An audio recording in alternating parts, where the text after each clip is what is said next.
Assalamu alaikum wa rahmatullahi wa barakatuh.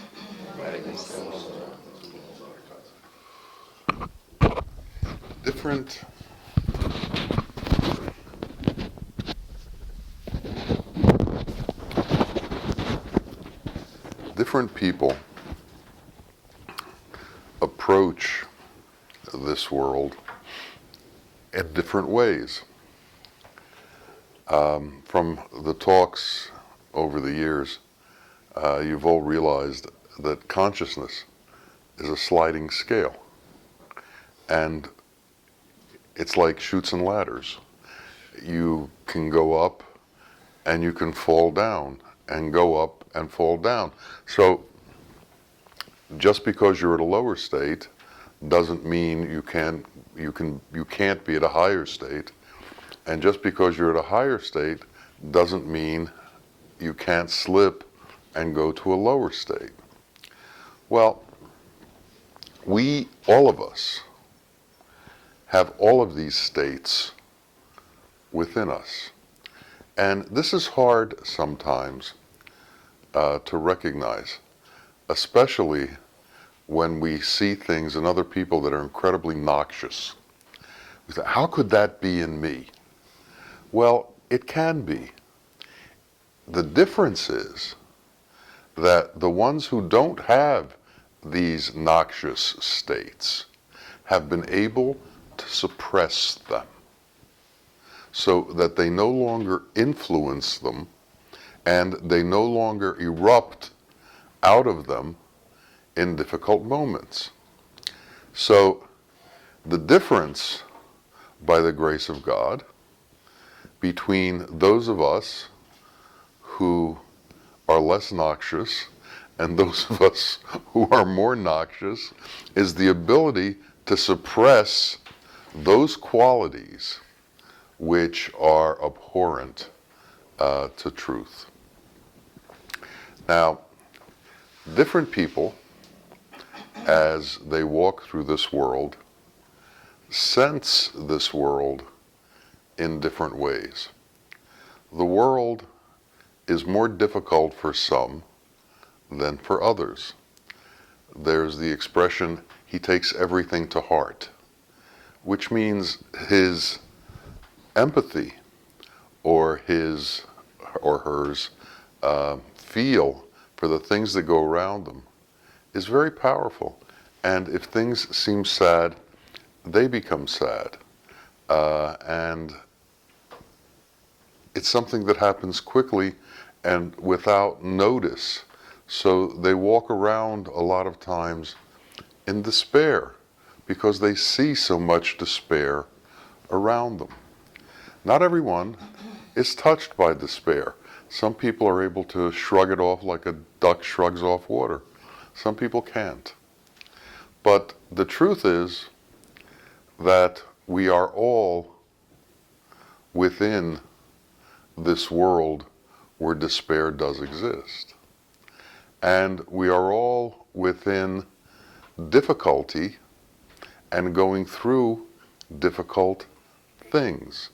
And we all have a need to be able to handle these difficult things and pull ourselves out of the difficult situations that we all find ourselves in from time to time. For some people, the difficulty of just being alive brings upon great despair because they see the end result of this existence and it frightens them. So people have fears, people have doubts, and the constant question that is on everyone's lip and on everyone's mind and in everyone's heart is, how do I get relief from all of the trials and tribulations that are in the world? The mystics try to answer this question, and they try to explain what it is that one has to do in order to overcome these difficulties. And what it takes is it takes effort on the part of people to do this. First, it takes an understanding of what's going on, and then it takes effort. And how does this effort have to be applied? Well, in normative progression through the worlds, we have our happinesses and our sadnesses. We have our praise and our blame. We have joy and we have sorrow. We have things that exalt us and things that deflate us. We have things that make us rise and things that make us fall. And we're very attuned to all of these things. And we're very attuned to the effect that they have on our psyche and on our being. And we've gone through life being used to these kinds of things happening. And we've accepted that they happen to us.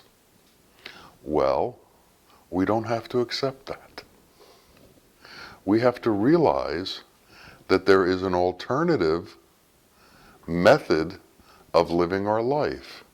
Now, it's not going to be easy, and it's not simple, and it's not straightforward, but it's there. Now, the question that faces people is, are they willing to put forth the effort that it takes to understand this other way of being? And are they willing to do what it takes to maintain this other way of being? I was speaking to somebody yesterday who was talking about having read some of Bawa Muhaiyaddeen's books. And they were a relative of someone who's been involved with Bawa Muhaiyaddeen for years. And they said to me, he read a few pages, and then he understood that things were going to have to change, and he didn't want to change his life. So he just put the book down.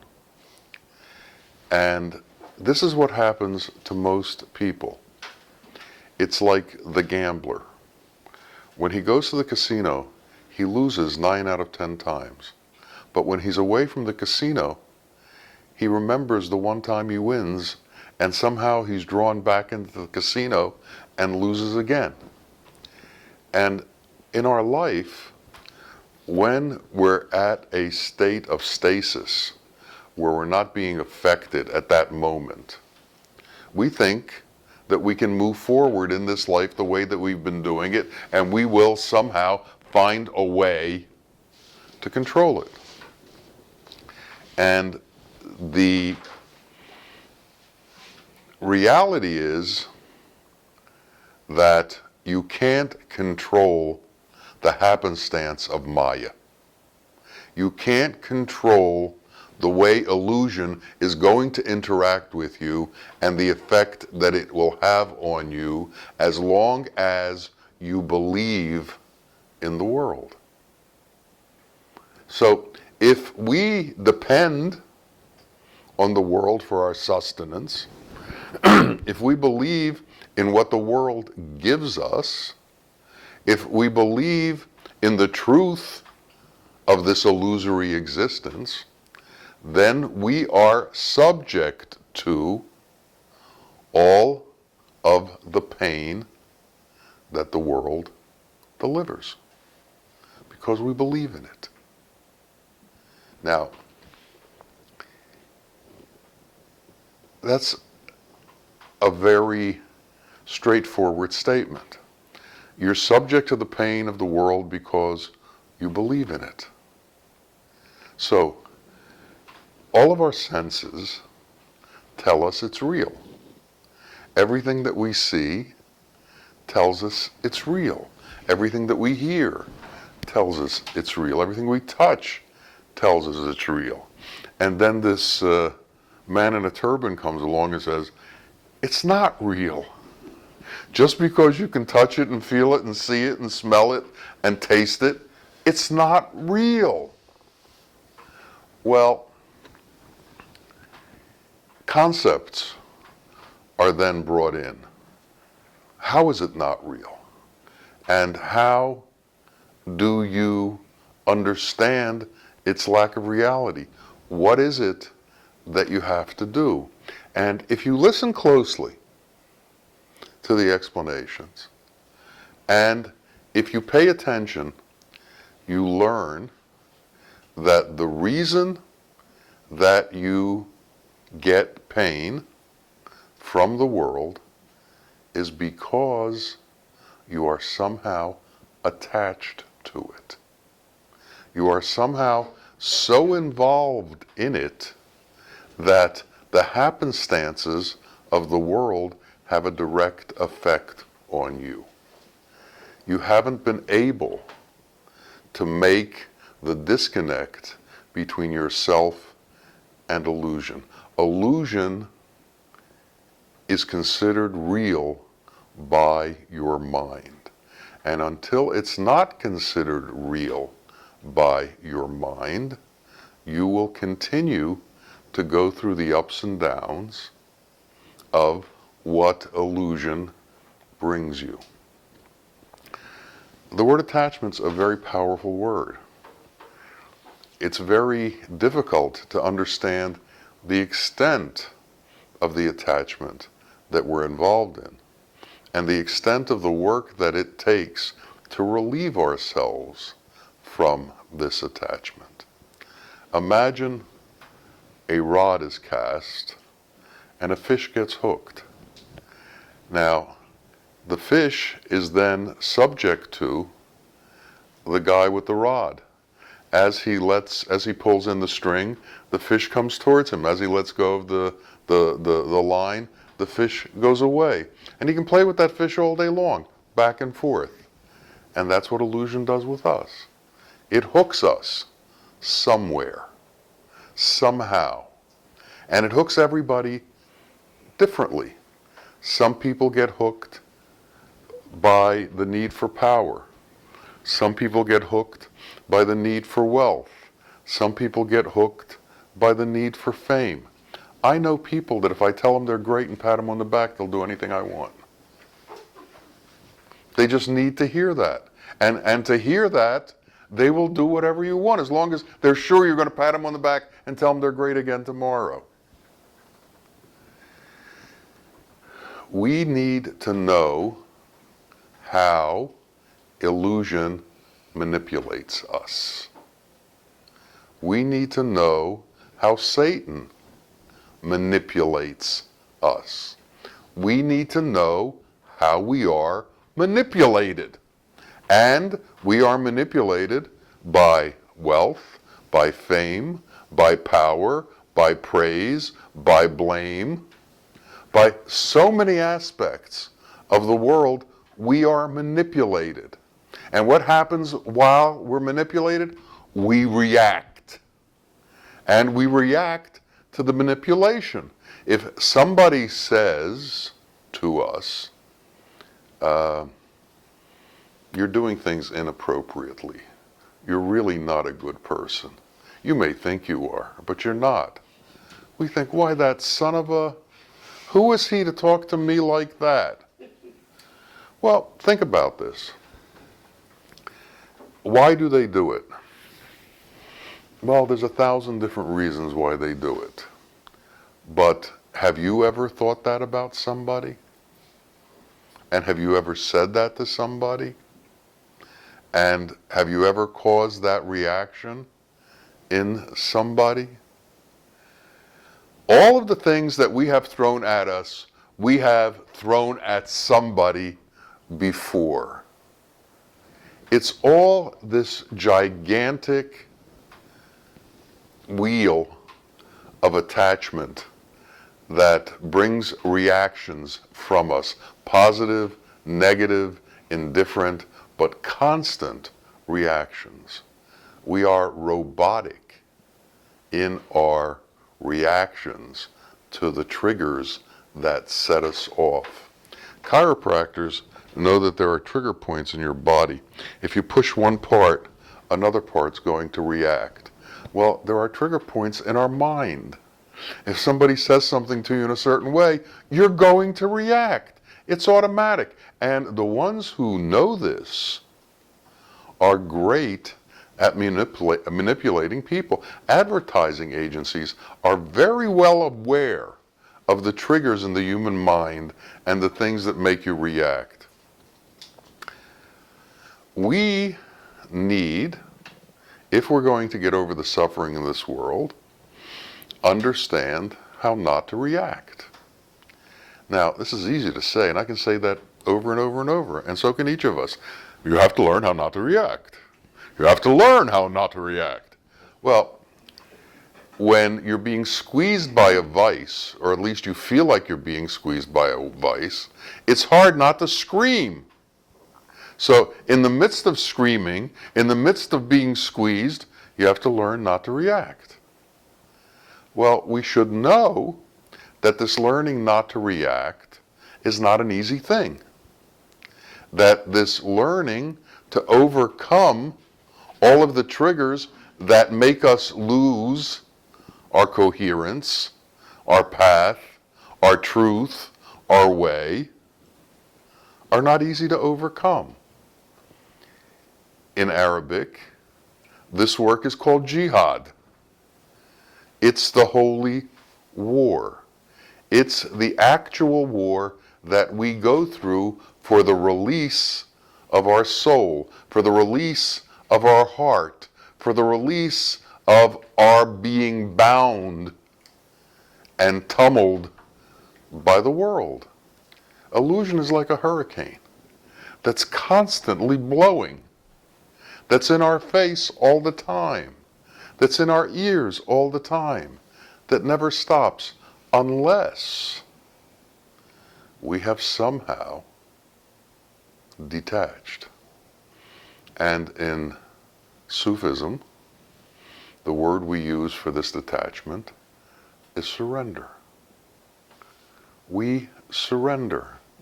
Islam means surrender. Surrender to what? Surrender to the truth as opposed to Maya, illusion. Giving up illusion for the truth and coming to the understanding that all of the things that are thrown at us in the world are of no consequence to the reality of our existence. The reality of our existence is our soul. And our soul is not affected by all of this illusion that goes on around us unless our mind is attached to it and allows us to be affected by it. So if we can detach our mind from all of the chaotic noise that goes on around us, we can then move through the world in a very easy way. But we have been taught how to move through the world by people who don't know how to move through the world. We've been taught how to move through the world by people who are tied to illusion and who take the things that we see in illusion as real and tell you that you sometimes have to conquer them. They tell you you have to be educated in a certain way. You have to have degrees in a certain way. You have to go to certain schools. You have to have certain status. You have to have certain titles. You have to have certain wealth. You have to have certain fame. You have to be able to do things.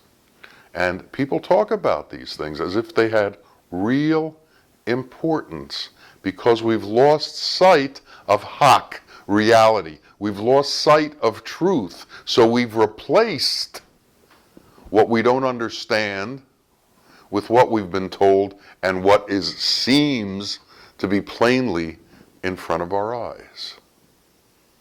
Nobody can hurt you. Even if they kill you, they can't hurt you. The cycle of life and death is part of life. Those who die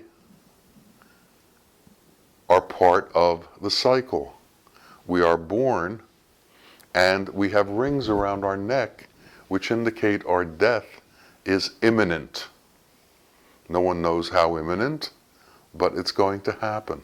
And we're afraid of this death. Yet Rumi and men like Rumi say that dying is no different than changing a shirt. Someone came to Bawa Muhaiyaddeen one time and said he was afraid of dying. And Bawa said, "It's not so bad, I've done it many times." We need to understand that fear is not to be part of our makeup. And that if fear is part of our makeup, it's one of the major triggers that pushes us in different directions and makes us do things that we don't want to do. It makes us get into sorrow, it makes us get into despair, it makes us have difficulty. But if there's nothing that we're afraid of, then what is there that's going to harm us? We need to somehow get to that state, and we have to be able to act in the world. We're placed here, and we have things to do. What makes it difficult for us is that we are self-motivated. It's a little backwards. We are motivated by self-interest in the things that we do. We can't do things just for the sake of doing them. God created the world out of love, and He never stops acting within the world. Creation never stops. If Allah were to pull away from the world for a second, what would happen to the world? Well, we act in our life. Are we capable of doing our job, our work, whatever it is that we do, without looking for gratification from what we do, and without expectations?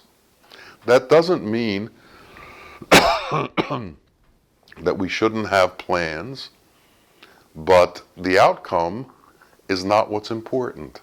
The work is what's important. The effort is what's important. So we need to be able to move through this world with effort, and again, that word, unattached to results, unattached to outcome, unattached to promotions, unattached to higher salaries, unattached to so many of the things that we're attached to that give us so much difficulty. The half glass and the full glass.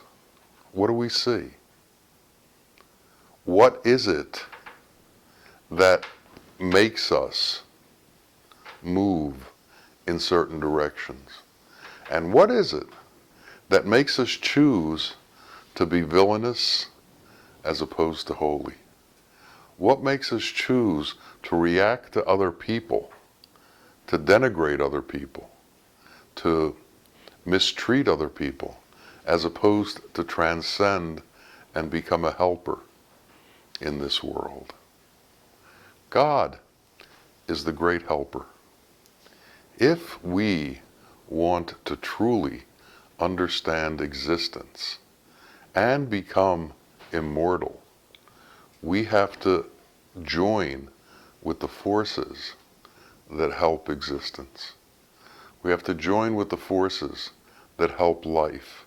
We have to join with love to increase love, because it's the great salve that heals the world. We need to be in a state of kindness and love and surrender constantly. Now, you come to somebody and you are lovely towards them, and they spit at you? Do you stab them? Or do you wipe your face and walk away? These are difficult things.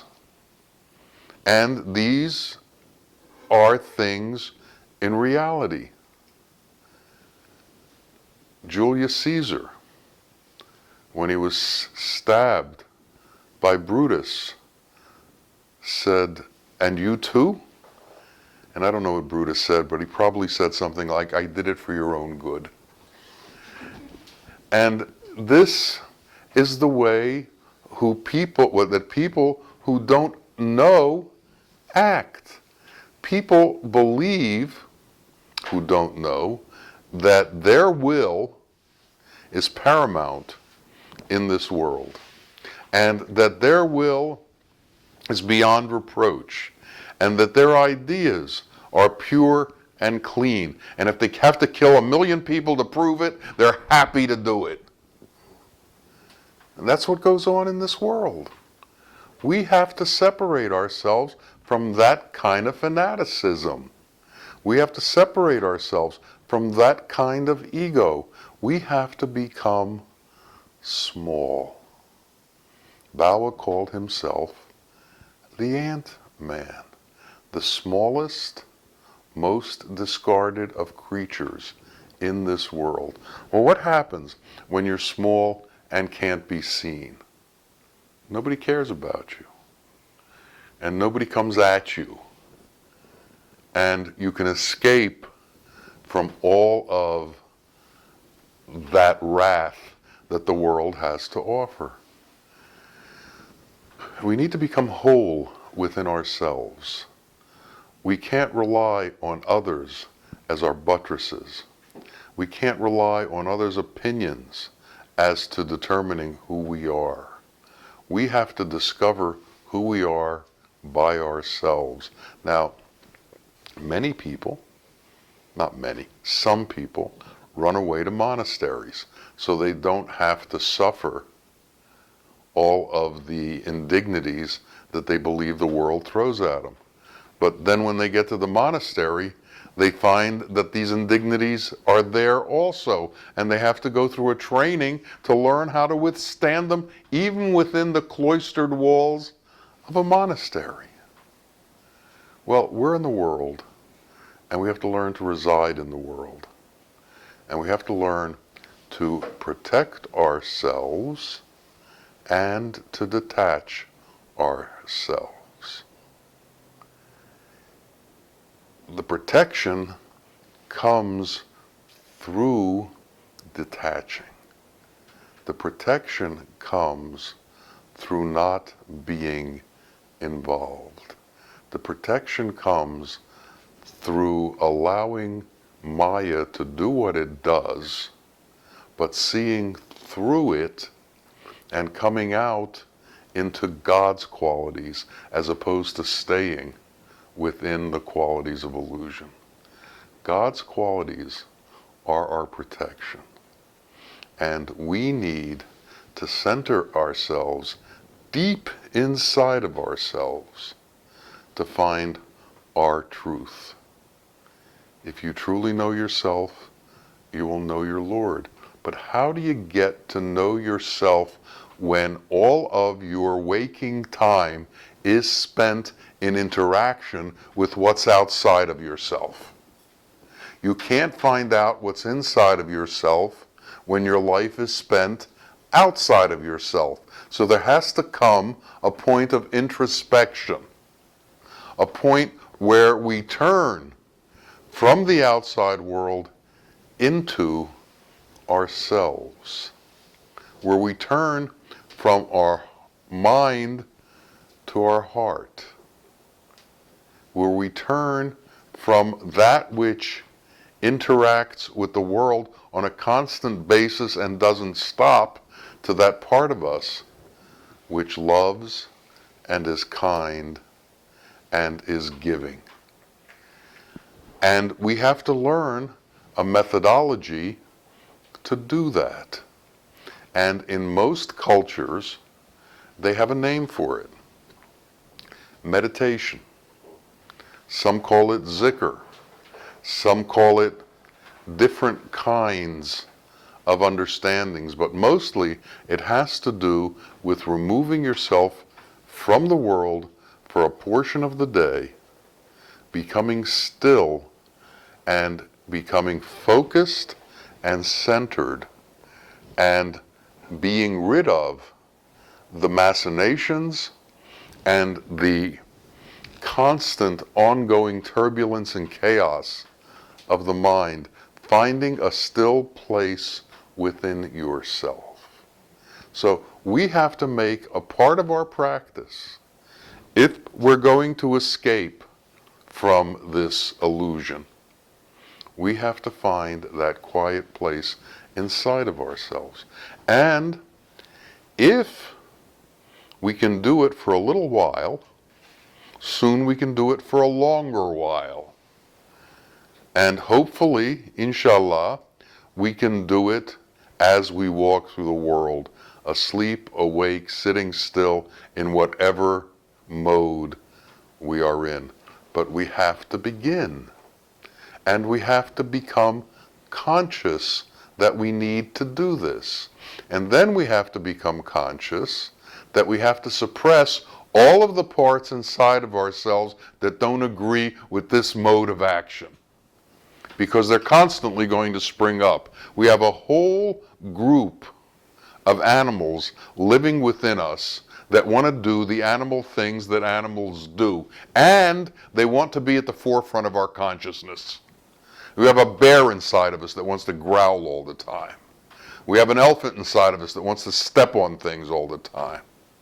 We have a fox inside of us that wants to sneak around and get away with things all the time. But we need to be able to suppress them and not be involved with them and not succumb to the glitters that they tell us that we can get if we go along with them. We have to see the lie that is thrown at us by that part of existence. We have to see the lies that are in illusion, and we have to drift away from them and go towards the truth. Ya Rahman Ya Rahim, Ya Rahman Ya Rahim, Ya Rahman Ya Rahim, Ya Rahman Ya Rahim, Ya Rahman Ya Rahim. And then after you do it 1,000 times, you do it 1,000 more, until it resonates and becomes the overriding principle of your existence. May this path become our path. May this way become our way. May the truth be where we go and where we reside. Ameen. Ameen. Ya Rabbil Alameen. Assalamu alaikum wa rahmatullah wa barakatuh.